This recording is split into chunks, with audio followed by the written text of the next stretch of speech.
গতকাল রাত্রি থেকে যেটা হয়েছে তাতে ক্যাজুয়ালিটি একটা হয়েছে আমাদের ওখানে, সেটা আমাদের আলিপুরদুয়ারের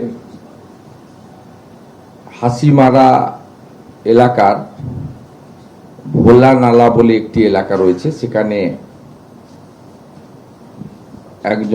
একটা বাচ্চা 4 ইয়ার্সের টি গার্ডেনে তার ক্যাজুয়ালিটি হয়েছে।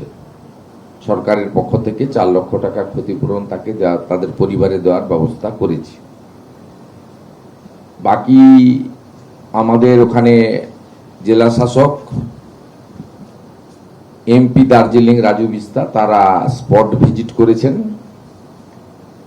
আমাদের নবান্ন থেকে এবং ইরিগেশন ডিপার্টমেন্টের কন্ট্রোল রুম থেকেও, ডিজাস্টার ম্যানেজমেন্টের কন্ট্রোল রুম থেকেও প্রতিনিয়ত ওখানে আমাদের খোঁজ খবর রাখা হচ্ছে।